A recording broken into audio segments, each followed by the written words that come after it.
Perintah Kaisar Naga. Jangan lupa like, komen, dan subscribe. Bab 3116. Dev menyaksikan pria itu berjuang mati-matian tanpa ada perubahan ekspresi di wajahnya. Pada akhirnya, para pelayan keluarga Zhou dibakar menjadi abu oleh api, dan bahkan jiwa mereka menghilang dalam asap. Saat ini, bagi Dev, membunuh orang tidak memiliki beban di hatinya. Di dunia surga dan manusia, hampir tidak ada yang benar atau salah, tidak ada yang baik dan yang jahat. Beberapa hanya berdiri di jalan saya dan mati. Dev melirik kerumunan yang masih gemetar dengan banyak roh jahat, dan kemudian perlahan berjalan menuju jurang maut yang gelap. Dev berdiri di pintu masuk gua dan melihat, dan menemukan bahwa kabut hitam mengepul di dalam, dan sekelompok udara jahat yin yang kuat bersirkulasi, membentuk serangkaian angin puyuh yang terus-menerus keluar. Apalagi udara di sekitarnya sangat dingin, dan bagian dalam gua ini seperti gua es. Roh jahat masih mengalir keluar, dan angin puyuh yang mereka hasilkan membuat ruang di sekitarnya bergejolak. Dev menarik napas dalam-dalam, dia tidak tahu apa yang akan dia temui setelah melompat. Tapi dia tahu bahwa seringkali peluang selalu disertai dengan bahaya. Jika dia tidak melompat turun, dia mungkin aman, tapi dia tidak tahu apa yang sebenarnya tersegel. Tidak ada cara untuk bertemu dengan roh jahat yang lebih kuat sehingga Zhongli dapat pulih. Setelah ragu sejenak, Dev mengertakkan gigi dan melompat ke jurang maut. Dikelilingi oleh aura, Dev jatuh dengan cepat. Namun, sejumlah besar roh jahat keluar terus-menerus, dan roh jahat itu bertabrakan dengan Dev, menyebabkan kekacauan di dalam gua. Roh-roh jahat ini tidak menyangka seseorang akan terjun langsung, bukankah ini mencari kematian? Tapi Dev dilindungi oleh energi spiritual di sekujur tubuhnya, dan dia juga mengaktifkan tubuh emas yang tidak bisa dihancurkan. Roh-roh jahat ini tidak bisa menyakitinya sama sekali. Suara-suara aneh mulai keluar dari gua, dan roh-roh jahat di luar mendengar suara itu, berhenti berkelahi satu persatu, dan segera kembali ke gua. Hilangnya tiba-tiba roh jahat ini membuat semua orang saling memandang dengan cemas, tidak tahu apa yang terjadi. Tidak ada yang melihat Dev melompat ke dalam lubang. Jilianzan memimpin orang-orang untuk terus memilih senjata berharga dan berbagai barang, yang bisa ditukar uang. Tuan Dev, Tuan Dev. Ji Yun berteriak keras, dia tidak memperhatikan sekarang, tapi sekarang Dev sudah pergi. Saat itu, Zhou Tai juga sedang mencari Dev, dan baru saja dia mengirim seseorang untuk memanfaatkan kekacauan untuk membunuh Dev. Tapi sekarang, orang-orangnya sudah pergi, begitu pula Dev. Tuan, mungkinkah kalian berdua mati bersama? Kata seorang pelayan dari keluarga Zhou. Mungkin saja, anak itu melompati tembok dengan tergesa-gesa dan meledakkan dirinya sendiri. Zhou Tai mengangguk. Lagi pula, tidak ada jejak Dev sekarang, dan tidak ada berita tentang bangsanya sendiri, jadi ada kemungkinan besar mereka akan mati bersama. Dan pada saat ini, sekelompok orang lain bergegas mendekat, itu adalah Ye Fengqing dan yang lainnya, di antara mereka adalah penatua hantu Gunung Iblis. Melihat senjata usang yang berserakan di tanah, Ye Fengqing mengerutkan kening dan bertanya, apakah perkelahian baru saja terjadi di sini? Apa yang terjadi? Zhou Tai bergegas dan berkata dengan nada menyanjung. Meskipun keluarga Zhou memiliki kekuatan, tetapi dibandingkan dengan Seal of Demons, itu jauh di belakang. Roh jahat. Ye Fengqing terkejut, mungkinkah kamu telah memusnahkan semua roh jahat? Baca lagi. Hal-hal yang bisa disegel di sini pasti bagus, tapi aku tidak tahu apa yang disegel di dalamnya. Ye Fengqing melihat ke jurang maut dengan kepalanya, merasakan atmosfer suram yang keluar darinya. Ye Fengqing sangat penasaran, tapi jangan berani masuk dengan gegabah. Di mana Tuan Dev? Ji Yun bertanya di depan hantu Gunung Iblis tua. Itu masih ada sekarang, tetapi ketika kita mengikuti roh jahat itu, dia menghilang. Kata Ji Yun. Hilang. Hantu Mosan tua itu mengerutkan kening, dan kemudian napas yang sangat istimewa terpancar dari tubuhnya. Dengan hembusan nafas, mata Mosan Guilao menatap jurang maut. Bab 3117. Gui tua, apakah Tuan Dev jatuh ke dalam lubang itu? Ji Yun bertanya dengan gugup. Mungkin tidak jatuh, tapi dia melompat sendiri. Dia pasti merasakannya. Pasti ada sesuatu yang baik di gua ini. Setelah hantu gunung iblis tua selesai berbicara, dia melompat dan melompat turun. Tanda seru. Tidak peduli apakah Dev adalah murid Feng Mo atau bukan, Mo San Guilao tidak dapat melihat Dev mengambil risiko sendirian. Melihat hantu gunung iblis melompat turun, Ji Yun juga mulai mengkhawatirkan Dev, jadi dia melompat dan melompat juga. Nah, melihat ini, Ji Lianzan mengejarnya tanpa peduli mengambil senjata yang rusak itu. Zhou Tai, Ye Fengqing dan yang lainnya melihat hantu gunung iblis, Ji Yun dan yang lainnya melompat ke dalamnya satu demi satu, dan mereka semua tercengang pada awalnya. Tuan Ye Tuo, apakah orang-orang ini sekarat? Zhou Tai bertanya dengan bingung. Tidak ada yang tahu apa yang ada di dalam jurang maut ini. Bagaimanapun, roh-roh jahat itu keluar darinya, dan mereka semua kembali. Jika Anda melompat, Anda pasti akan diserang oleh roh-roh jahat itu. Bukannya mereka tidak menginginkan hidup mereka, tetapi pasti ada harta karun di gua ini yang layak diambil risikonya untuk mereka. Setelah Ye Fengqing selesai berbicara, dia juga melompat turun. Melihat ini, mata banyak kultivator es di sekitarnya penuh keserakahan, dan akhirnya melompat turun satu persatu. Mereka datang ke Mohai untuk berburu harta karun, berharap bertemu dengan peluang. Sekarang kesempatan telah tiba, bagaimana kita bisa menyerah demi bahaya? Karena banyak biksu terus melompat turun, Zhou Tai tidak dapat menahannya lagi, dan kemudian melompat juga. Ada sangat sedikit kultivator es yang tersisa di tanah. Orang-orang ini belum mampu mengatasi rasa takut mereka dan melompat ke jurang maut ini. Tetapi pada saat ini, Dev, yang melompat ke dalam gua, hanya bisa merasakan angin bersiul di telinganya, dan roh jahat terus menyerangnya, tetapi mereka tidak dapat menyakiti Dev sama sekali. Kurang dari BR lebih besar dari. Dev sendiri tidak tahu sudah berapa lama dia turun, bagaimanapun, selalu ada kegelapan di depannya. Dia tidak bisa melihat apapun kecuali roh jahat yang lewat, dan dia tidak tahu seberapa besar lubang itu.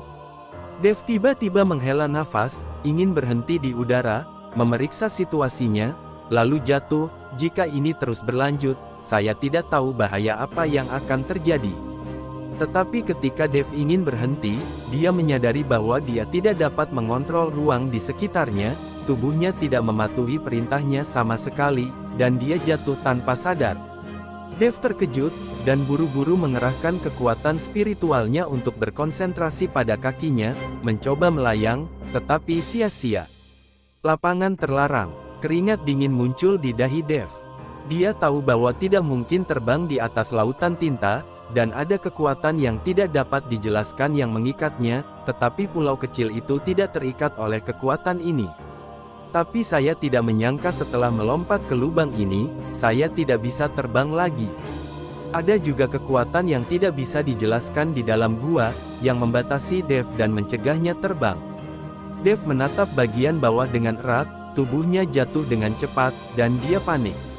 Jika dia tahu ada batasan, Dev tidak akan pernah melompat begitu saja. Dev dengan putus asa memancarkan kesadarannya, mencoba untuk memeriksa situasi di sekitarnya, tetapi menemukan bahwa bahkan kesadarannya di penjara. Dev saat ini seperti burung tanpa sayap, membiarkan tubuhnya jatuh bebas. Apa yang dapat dilakukan Dev saat ini adalah dengan mati-matian meningkatkan perisai di sekitar tubuhnya, dan tubuh emas yang tidak bisa dihancurkan telah dibawa ke titik ekstrim. Jika Anda tidak jatuh dan terbunuh, sayang sekali. Dengan cara ini, Dev jatuh untuk sebatang dupa lagi, tetapi masih belum berakhir. Ini membuat wajah Dev penuh keheranan. Dia tidak mengerti seberapa dalam lubang itu. Puff! Tiba-tiba, kaki Dev melembut, lalu dia jatuh ke air, dan ombak besar muncul. Kurang dari BR, bab 3118. Dev mengeluarkan kepalanya dari air, lalu mengangkat kepalanya untuk melihat ke atas, dan menemukan bahwa bagian atas kepalanya benar-benar gelap, tanpa cahaya sama sekali, dan dia bahkan tidak bisa melihat pintu masuk gua. Namun, ada cahaya redup di permukaan air. Dengan bantuan cahaya, Dev menemukan bahwa air tempat dia berada bukanlah hitam, melainkan semacam merah muda, dan permukaan air masih bersinar. Bukankah ini di lautan tinta? Dev sedikit bingung. Lagi pula, pulau kecil itu berada di atas lautan tinta.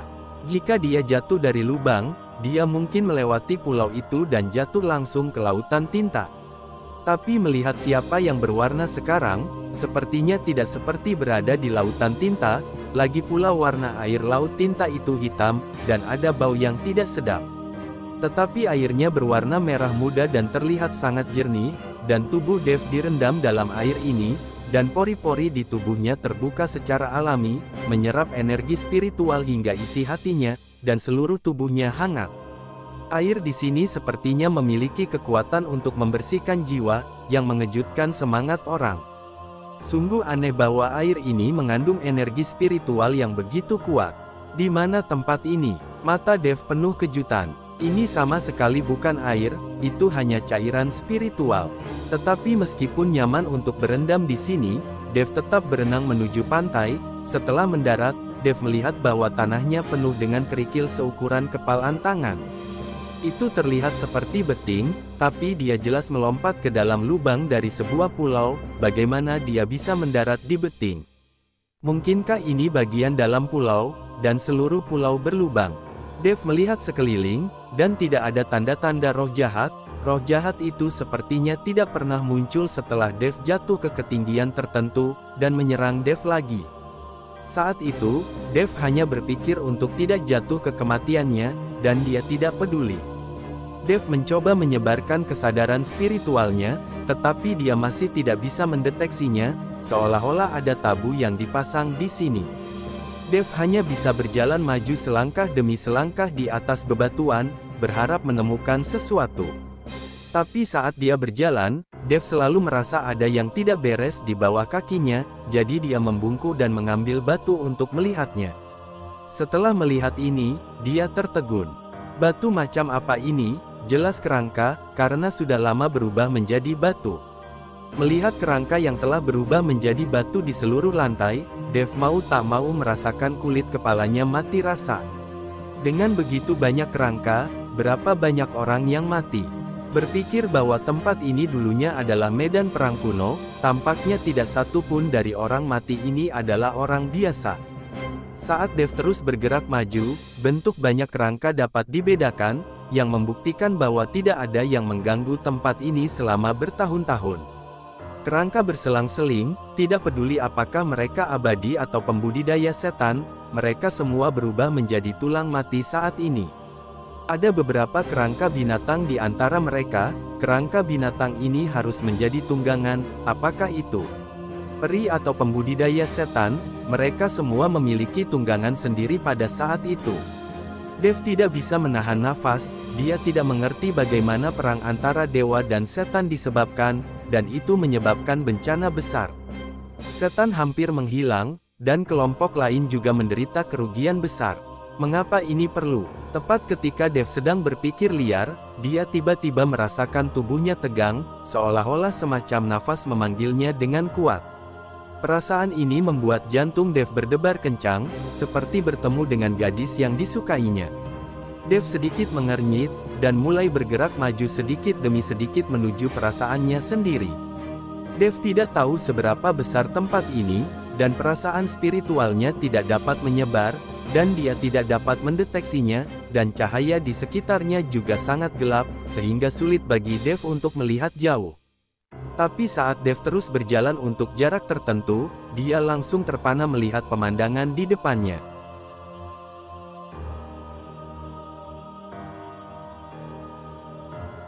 Bab 3119.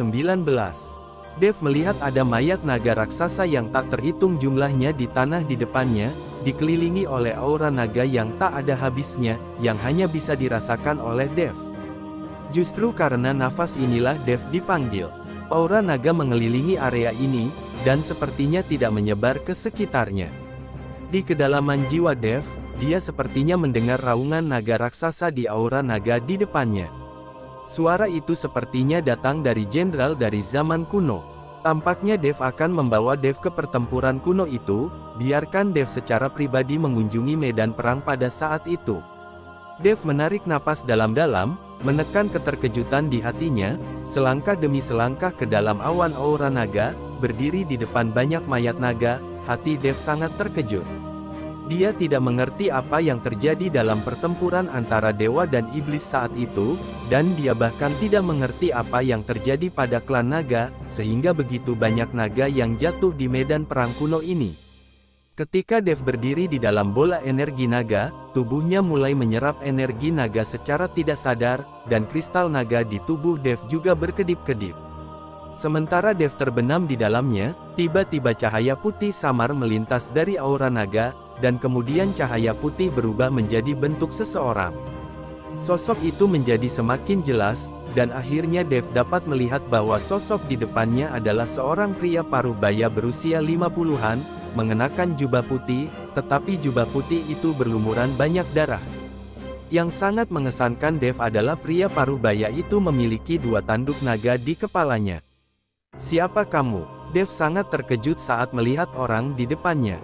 "Siapa aku? Apakah kamu masih perlu bertanya? Mungkinkah kamu tidak tahu atau merasakan nafasku?" Pria parubaya itu tersenyum tipis. Dev terdiam, lalu berkata, "Apakah kamu dari klan naga? Kurang dari BR lebih besar dari..." "Hahaha, ini omong kosong, jika kamu bukan naga, bagaimana kamu bisa masuk ke sini, bagaimana kamu bisa menemukan tempat ini?" Pria parubaya itu tertawa. "Senior, karena kamu anggota klan naga, apakah kamu tahu identitasku? Aku juga memiliki darah klan naga. Apakah kamu tahu siapa ayahku?" Dev dengan bersemangat bertanya pada pria parubaya di depan dia. Pria parubaya memandang Dev, lalu menggelengkan kepalanya dan berkata, "Saya tidak tahu siapa ayahmu, tetapi saya tahu bahwa Anda memiliki darah naga emas yang paling murni dan paling mulia, bisa datang ke sini." Murni, mulia. Dev sedikit bingung. "Senior, bukankah naga memiliki darah yang sama?" Perkembangan, seluruh klan naga memiliki ribuan klan, dan di sana ada puluhan ribu subklan di bawah, bagaimana mungkin itu adalah garis keturunan? Klan naga kita paling menghargai garis keturunan, dan hanya garis keturunan paling murni dan mulia yang akan dihormati. Dan beberapa cabang klan naga, untuk memperkuat garis keturunan mereka sendiri, jangan ragu untuk menikah dengan suku lain, membuat garis keturunan banyak klan naga semakin rumit. Perlindungan klan dan cabang klan naga yang tidak cukup kuat tahu bahwa darah mereka tidak murni dan praktek mereka dilarang, jadi mereka menikah dengan klan lain untuk mencari terobosan dalam darah. Dalam darah klan naga kami, darah klan Jinlong adalah yang paling murni. Bahkan jika mereka sudah darah klan naga, klan Jinlong telah berubah dari ular menjadi ular sanca, dari ular sanca menjadi jiao, dan dari jiao menjadi naga. Mengandalkan darah nagamu sendiri, duduk dan nikmati kesuksesannya. Kurang dari BR, bab 3120. Justru karena permintaan klan naga emas, darah klan naga emas dijaga paling murni, dan klan naga emas juga dikenal sebagai kaisar 10.000 naga. Naga adalah yang paling mulia dan suci, sehingga tidak akan menikah dengan suku lain, bahkan jika mereka milik cabang lain dari klan naga. Klan naga emas tidak akan memandang rendah mereka sama sekali, apalagi menodai garis keturunan mereka sendiri. Pria parubaya itu dengan hati-hati memberi tahu Dev tentang masa lalu klan naga. Tapi apa yang didengar Dev sedikit membingungkan. Jika ayahnya berasal dari klan naga emas, tetapi ibunya adalah manusia. Jika bukan darah klan Jinlong, apakah tidak boleh menikah dengan suku lain? Ibuku adalah manusia, jadi tidak mungkin darah nagaku murni. Memikirkan hal ini, Dev bertanya dengan curiga, "Senior, Anda mengatakan bahwa saya memiliki darah naga emas, darah paling murni, tetapi ibu saya adalah manusia, bukan naga emas. Apa? Ini tidak mungkin." Pria parubaya itu penuh dengan ketidakpercayaan, dan kemudian dia melambaikan tangannya, dan cahaya lembut menyelimuti seluruh tubuh Dev. Pria parubaya itu sedang memeriksa tubuh Dev. Namun dengan semakin dalamnya penyelidikan pria parubaya itu, ekspresinya juga mulai berubah. Dari ragu di awal, kaget, panik, dan akhirnya heboh. Hahaha, hahaha, aku tahu. Kehendak Tuhan, ini kehendak Tuhan, langit tidak akan binasa keluarga nagaku, langit tidak akan binasa keluarga nagaku. Tengah pria Parubaya tiba-tiba menjadi gila. Mereka berdiri dengan ukuran yang sama, lalu berlutut di depan Dev dengan plok. Kali ini, Dev cukup ketakutan, menurutnya pria Parubaya ini gila. Senior, apa yang kamu lakukan? Kamu dan aku dari klan yang sama, dan kamu lebih tua dariku, jadi aku harus berlutut dan menyembahmu. Dev melangkah maju dan dengan cepat membantu pria Parubaya itu. Kamu tidak bisa sujud padaku, aku tidak tahan, aku tahu siapa ayahmu sekarang. Kata pria Parubaya itu dengan penuh semangat.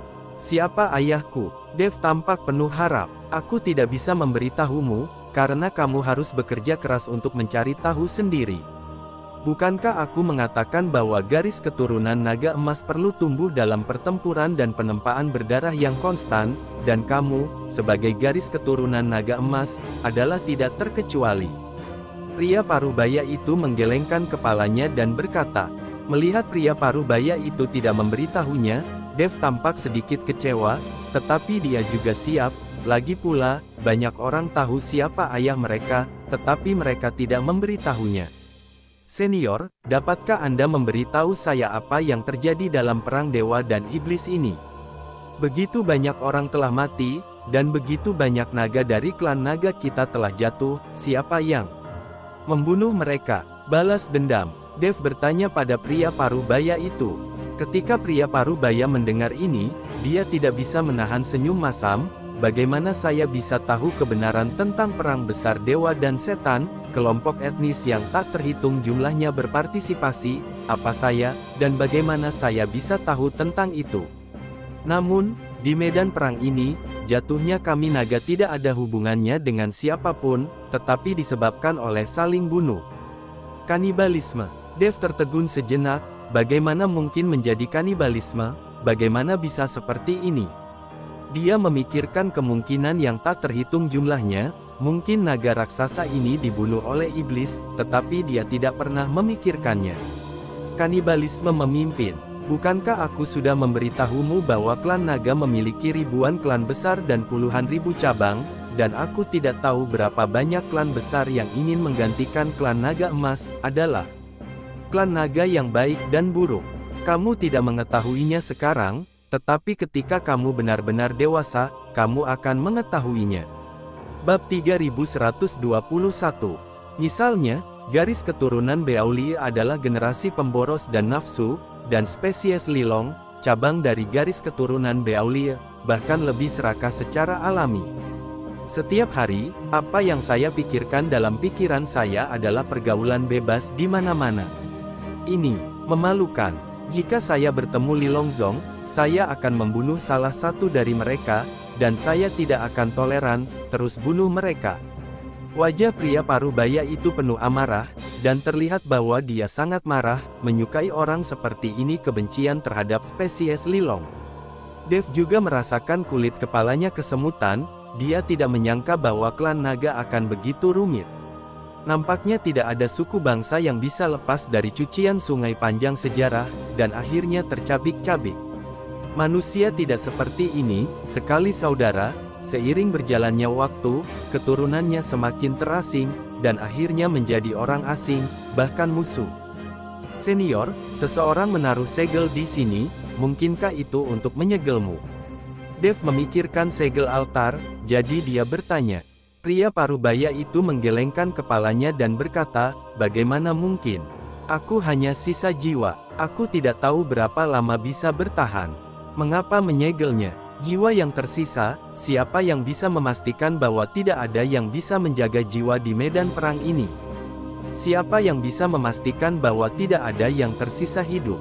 Kata-kata pria Parubaya itu langsung membuat Dev mengerti. Oh, formasi penyegelan ini adalah bukan untuk menyegel orang tertentu, tapi untuk menyegel seluruh medan perang kuno.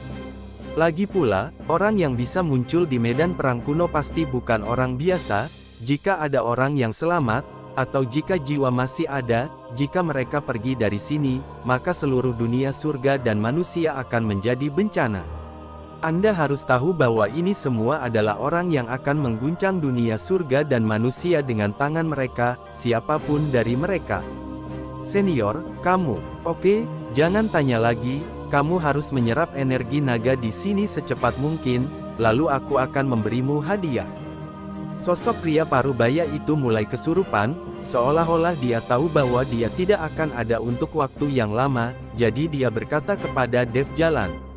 Melihat ini, Dev mengangguk dengan cepat, dan kristal naga di tubuhnya terbuka lebar, menyerap energi naga di sekitarnya dengan gila-gilaan. Melihat penyerapan gila Dev, pria parubaya itu sedikit terkejut dan berkata, seperti yang diharapkan dari garis keturunan naga emas, itu terlalu kuat. Dan saat Dev dengan gila menyerap energi naga, orang lain juga jatuh keluar dari lubang satu demi satu. Jatuh. Hanya saja beberapa orang yang jatuh ini telah menjadi mayat, dan dibunuh oleh roh jahat selama musim gugur. Ada juga yang jatuh ke pantai dan jatuh ke genangan daging. Untungnya, semua jatuh ke air. Hantu senior, terima kasih banyak, jika kamu tidak mendorongku, mungkin aku akan dihancurkan menjadi tumpukan daging. Ji Yun terengah-engah, dan berkata dengan ngeri di wajahnya. Saat dia jatuh, dia tidak bereaksi sama sekali. Mosan Guilaolah yang bereaksi dan mendorong Ji Yun, yang membuatnya jatuh ke air. Jangan banyak bicara, ayo cari Tuan Dev. Aku selalu merasa tempat ini terlalu aneh. Saat ini, hantu tua iblis mengkhawatirkan keselamatan Dev. Plop, plop, Zhou Tai, Ye Fengqing dan yang lainnya juga jatuh ke air. Melihat air laut berwarna merah muda di bawah mereka, banyak orang yang sedikit bingung. Mereka tidak mengerti bahwa air di Mohai jelas berwarna hitam, tetapi mengapa air di sini berwarna merah muda? Dan berendam di dalam air, energi spiritual terus mengalir ke dalam tubuh. Segera, beberapa biksu menjadi bersemangat, berpikir bahwa mereka telah menemukan mata air spiritual, jadi mereka dengan putus asa mulai menyerapnya. Zhou Tai dan Ye Fengqing berenang ke pantai, mereka tidak tertarik pada mata air spiritual ini, mereka tertarik pada harta karun. Tapi ketika mereka melihat tumpukan tulang di bawah kaki mereka, kulit kepala mereka juga mati rasa. Tidak ada yang pernah melihat pemandangan seperti ini. Sebelumnya, berapa banyak orang yang harus mati agar begitu banyak kerangka muncul? Bersambung.